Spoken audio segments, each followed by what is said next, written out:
angels, it's Haley Reese, and you guys are definitely just about as shocked as me that I am filming yet another, third time's the charm I guess, of my Dear David videos. My last Dear David video was actually titled Dear David is fake, ? Let's talk theories. And I basically explored the concept of why Dear David might be a made-up story, why it could be a hoax, and how small the probability is of Adam Ellis continuing to capture these blood-curdling, hair standing up, creepy as ever, clear as day photos of David. But yet again, he has captured more.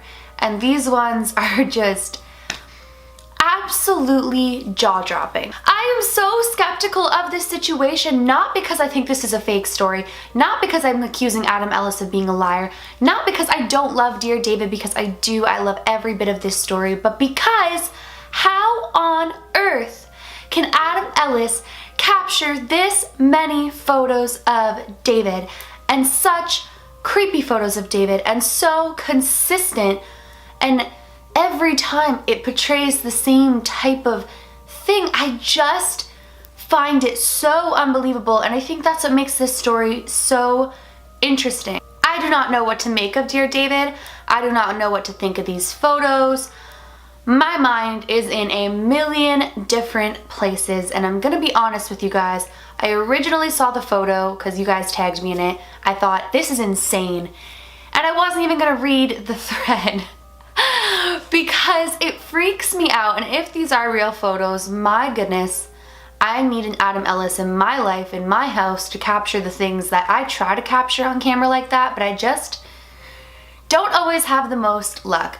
But you guys kept asking me to please read the thread, update you guys on what has just taken place, and decode it with you and see what we all think. So that is what we are going to do today. We're gonna read the latest Dear David update. We're gonna look at the images, we're gonna talk about some of the theories we discussed before, and we're gonna examine what is Dear David and how has it become so evident that Adam is seeing something. Alrighty, let's find the beginning. This is a long thread. I'm interested to see what exactly he talks about. Sorry for the long break. I haven't been feeling great the past couple of weeks and haven't had time to update. Thread. There also wasn't much to say for the most part. I wasn't sleeping well. Me too, Adam. Me too.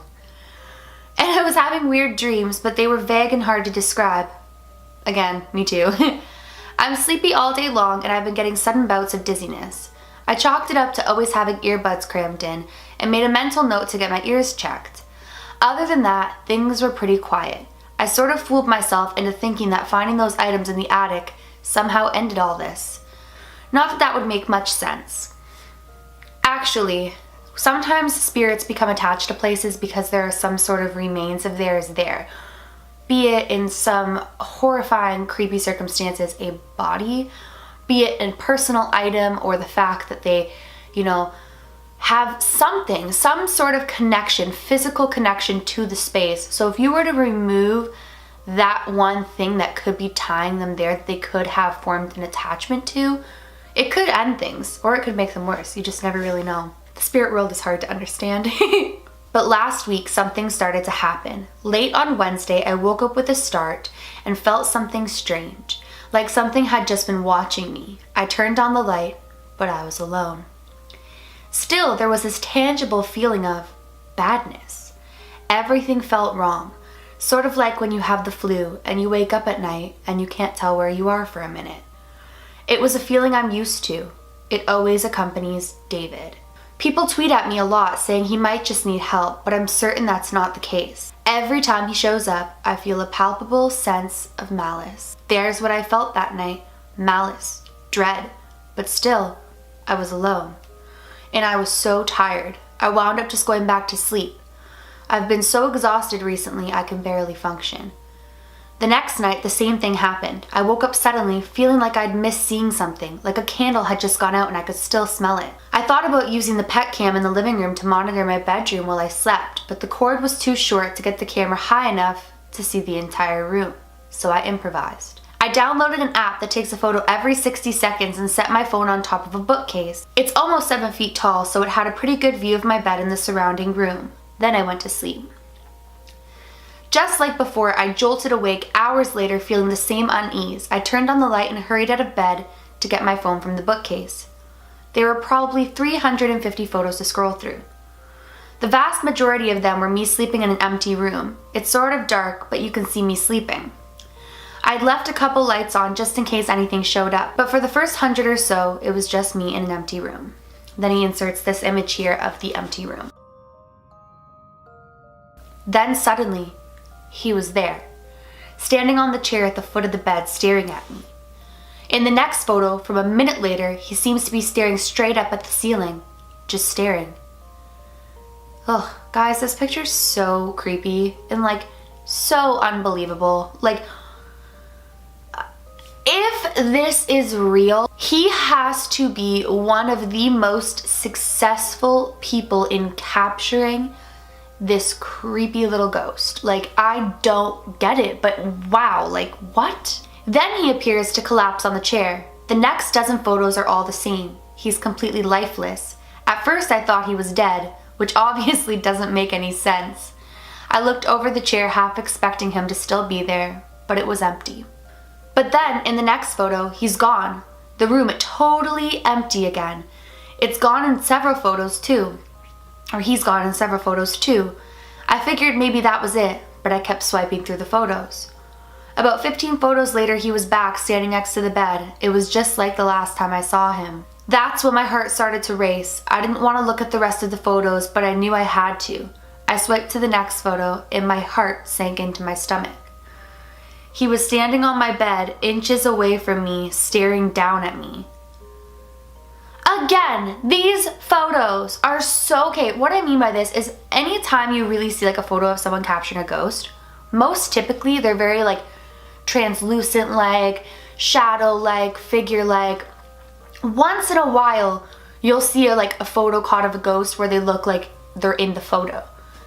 David is so solid looking, like he looks like he is physically in that room. There is nothing ghost-like about him other than the fact that no human looks like this. The next one was worse. In the next photo, he's staring right at the camera. So creepy. So creepy. After that, there's seemingly nothing. He disappears again, and the rest of the scroll is me alone in my room again. That is until the last photo. Here's the final photo on the scroll. I don't like this one bit. This looks very human-like to me. This is like so creepy. Like regardless of if it's real or not, it's flipping creepy, that picture. Like, it's so creepy. And then he says, I'm at a loss for words. That malformed ear, that stringy hair, I don't even know what to think. I looked all over my room but couldn't find anything. And honestly, I've been so exhausted, I didn't know how to process it. Then he says, even now, all I want to do is sleep. So that is the end of the Dear David update thread. A lot just went on in that. Take a moment, process it. At this point, leave a comment down below letting me know what you guys think. I'm about to get into my theories and okay, here we go. So something that I note that's interesting in these photos is that the figure actually casts a shadow. Now, typically when a spirit is in our realm, they're coming into a different realm than their own, into a different dimension. See, what I mean by this is they're basically within 2 dimensions at once. Think of Stranger Things. Think of the fact that when they're traveling in the upside down, there's still like signs of them in this current dimension. A spirit is often between the veil of both dimensions.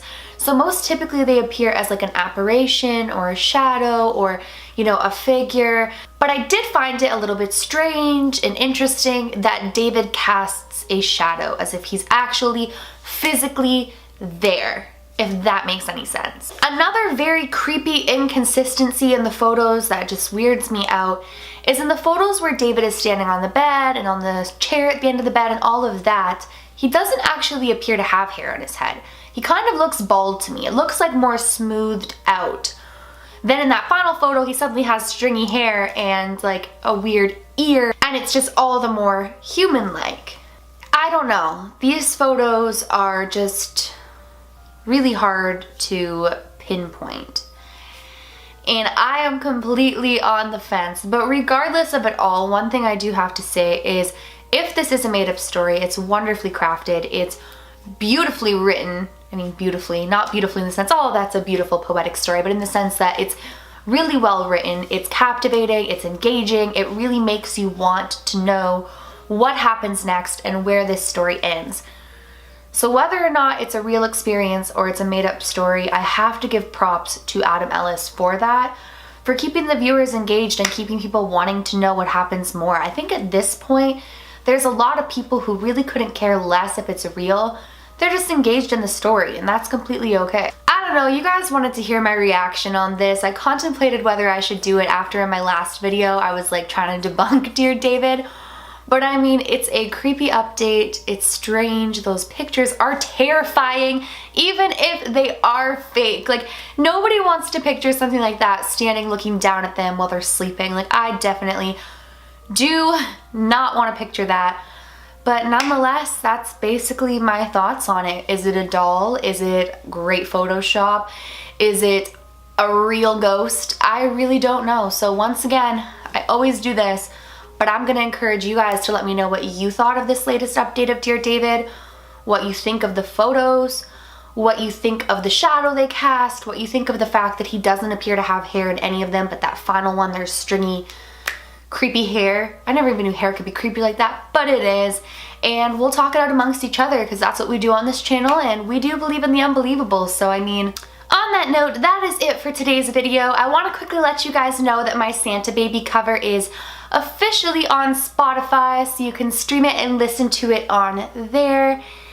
And I can't wait to see you guys in tomorrow's video. If you're new to my channel or you are just not yet subscribed though, I would really love it if you would click that subscribe button. And if you did enjoy today's video, it would really make my heart happy if you gave it a thumbs up. Remember, my loves, do all things with kindness. And until next time, I love you.